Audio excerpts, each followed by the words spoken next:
Hey everyone, welcome to another episode of Cue the Pink. Told you guys we were going to get back on track, so this is me getting back on track. So we're back with another Wednesday video. It's hump day, we want to get through the week, and we're excited that it's almost the weekend. So today, I thought I'd do something fun that I saw on Vogue's website. We're doing a Vogue parody, life and looks of Cue the Pink's work uniforms.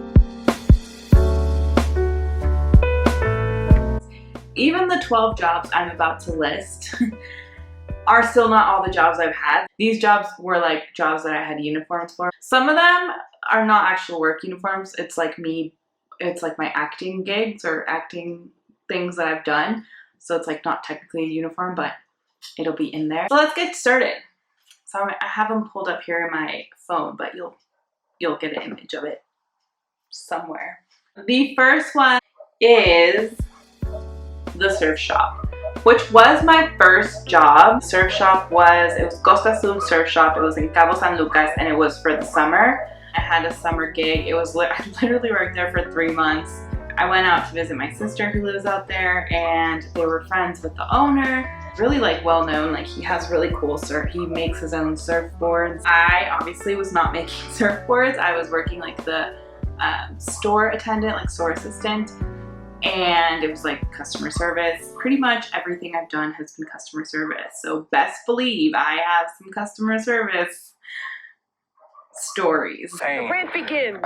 Customer service is a whole ball game. Like, okay, so people say that like if you live in New York, you've like lived everywhere, which I actually think that's false. I think if you live New York, LA, and maybe like some European country, then that's like you lived everywhere, you will make it everywhere. The point being is that customer service is kind of like that because it is insane. Completely insane.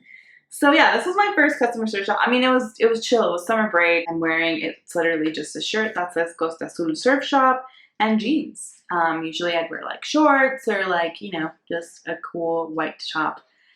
And that was it. Honestly, I will say that I kind of thought I'd meet like a lot more hot surfers. And I also maybe thought that I'd like meet a Jonas Brother because I remember around that time I was a super Jonas Brother fanatic. Went a lot to a place out there called Palmilla and it was really close to Costa Azul Surf Shop. But I'm guessing that since, you know, it was the Jonas Brothers, they probably weren't just going around to like random surf shops. So I never saw anyone famous.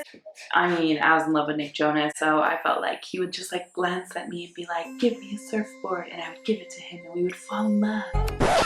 But that did not happen, which I'm kind of thankful of because I don't find him the hottest Jonas Brother anymore. And I would have rather that have been Harry Styles. Anyways though, besides getting my dream famous boyfriend, it was fun. It was like a chill job. Like it was a good way to spend your summer and make some extra money. Okay, so then after that, I actually don't think it was after that. I did have a couple of jobs and I actually worked at an aunt's restaurant. I was never a waitress though. I will say this, I've never been a waitress, but just because it is not my idea of a good time. It's not something I want to do. Every job I've had at a restaurant, I've been a hostess or someone that's like behind the scenes. I don't, yeah, me and waitressing, like I get it. There's good tips, but like, it's not my jam. There's just things that are for you and things that aren't, and that's just not for me. Surf shop was my first Mexican job. Yes, it was my first Mexican job, and then after I worked at my aunt and stuff at her restaurant, but this is all like the Mexico era. I hate working in Mexico. Ladies and gentlemen, rant number 2. Okay, so that's just gonna sound really spoiled. I'm sorry. This is like spoiled me time, but spoiled story time. I don't like working in Mexico because I've worked in the US, so I know what you can make. You don't make that here, and especially if you convert. I know they always say if you want to have fun when you're traveling, don't convert. That's the same thing if you're living in different countries. Do not convert how much you're getting paid. It sounds spoiled, but once you worked in the US, you just, there's just, you know, and especially like usually when I would come out here, I'm just like visiting my parents and stuff. Sometimes I would stay a little bit longer, but I didn't work. I don't like working here. So after that, we had a little stint in between like high school, college, where we moved out to Texas. I lived in Texas for a year. I think it was 11 months. I don't even think we lived in a year, but I had 2 jobs. I managed to get 2 jobs. One was at a Starbucks in the airport, which I don't think I have pictures of. But I did work at the Westin. I worked my way up. I first started in the cafe, and then I went and worked in room service, mini bar, and then eventually made my way up to front desk, which is where this little baby picture is from. So it's just like a suit, a gray suit, and like we had to wear a little handkerchief.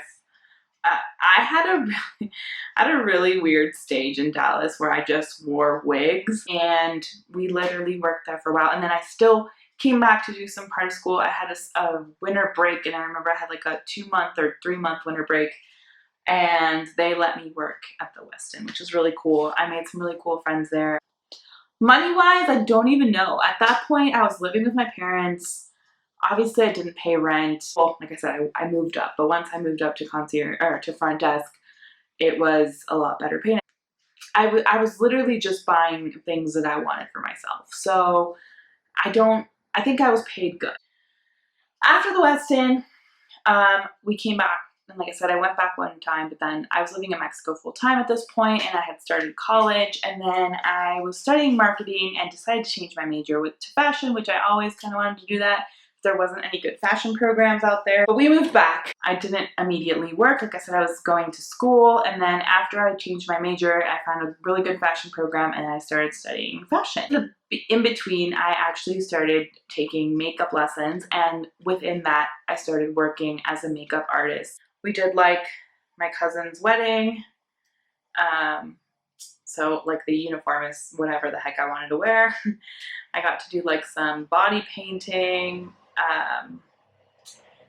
Yeah, so really just like makeup artistry. It wasn't really like anything crazy. Then with the fashion thing, I got to do a lot of like behind the scenes jobs, like behind the scenes fashion shows.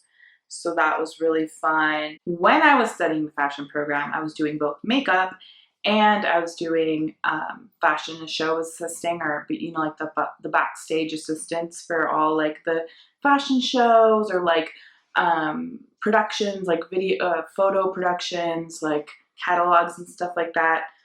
So there's like a lot of working with models, and got to do a couple of shows. And the coolest thing, which is the one I have here for fashion show assisting, I did get to do like Fashions Night Out here in Mexico. This is me and my mom. She was doing the hair. So we had like our own little company for a while. We called it like Pink. It wasn't a real company.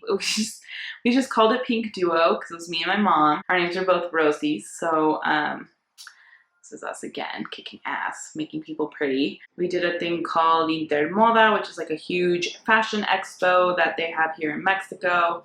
And we got to be a part of all the fashion presentations there. And then the coolest thing was, and the reason why I wanted to move to New York back then, was because we got to be in New York Fashion Week. We went to New York as part of a school trip, and we got to be a part of New York Fashion Week. Not any like big shows at Lincoln Center, but it was like a Mexican designer, and it was a men's line, which nobody was complaining about because they were hot. But yeah, we got to do that. We basically were just helping backstage. You have to change them. You have to organize all the like everything that's going on. You have to like give it an order of like going on. And you see all the madness backstage. Honestly, it was so fun. And the coolest thing, when I actually moved to New York, I didn't move for fashion. I decided that I just was going to leave fashion. I was going to do acting, but I still got a chance to do it again because a friend of mine stayed in touch with the designer, and she was going out to help out again. And basically, he was just like, "Oh, I need help. Do you want to be one of the assistants?" And she was like, "Hell yeah!" And then we met up. We were actually like not even that close, but she told me she was going and she knew I was living out there. So she was like, "Hey, do you want to help me?" And I was like, "Hey, yeah, I do." So when I was back in New York, I also got to do another one, and it was really fun. It was the same designer, just a whole different thing. And I was living out there already, so it was pretty exciting to like be living out there and doing that. I should have done more. Honestly, one of the guys was like, "Hey, I'm starting my own line, and if you like doing this, I really need like a full-time assistant." And I didn't do anything about it because I was trying to be an actress. So I didn't want to do anything in fashion because God forbid I become good in fashion and then not in acting. I don't know my thought process there, but okay. So that was that portion of my life. So those were my uniforms. Usually The look for a makeup artist and a stylist behind the scenes person is always black. Maybe they'll give you a cool shirt for you to remember them by. Most of the time, it's just wear black. This was actually one of my favorite looks that I put together. This was for Fashions Night Out, and I really like that look of mine. I look bomb. That was a good look. So that was my makeup time. Then after I'm sure this isn't even in order. Like, this was kind of jumping around. So like, it was right before I moved to New York, and then it was a little bit after.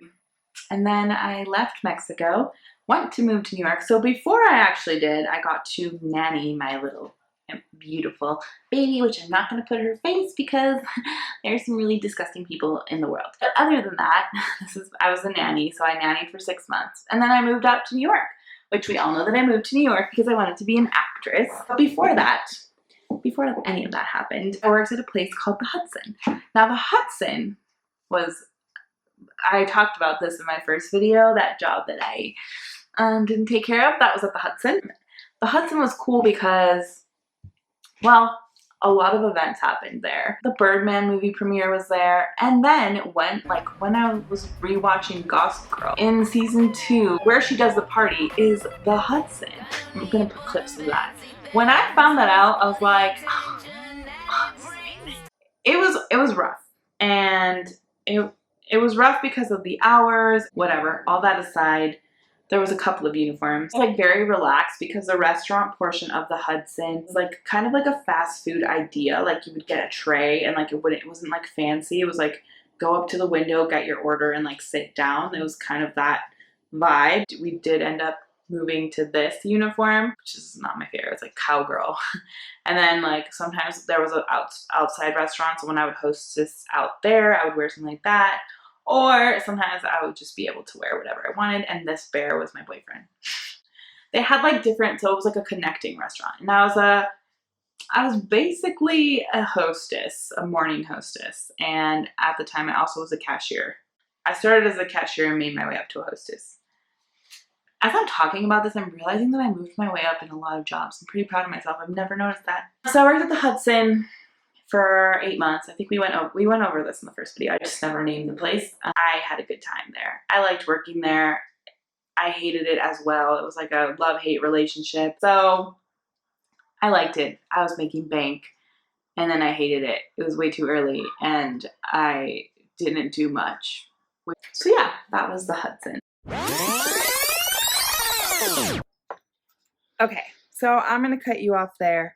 We're gonna leave it with the Hudson, and then next week I will come back and finish off with New York and go on to Chicago and LA. It was getting long, and I have a short attention span, so I understand when videos get a little too long, it's a little bit annoying. So I think let's just leave it here. We'll make it a 2-part thing. Hopefully you guys have been enjoying this type of video. I really liked doing it, and I think there's not a lot of people who talk about like what their real jobs have been or are, and I think I give like true facts to customer service, and that's that. I'm going to finish it off here. We'll get through the next couple of uniforms in the next video. Thank you guys so much for watching. I am switching up a little bit of the structure on this channel, but we're working through it. It's the beginning, you know? But I want to thank you guys so much, and I want to remind you to subscribe and turn on the notification bell so that you don't miss next week's video, because I've had a lot of jobs and they're just going to get more interesting. So thank you guys so much for watching. I will see you next week. Love you.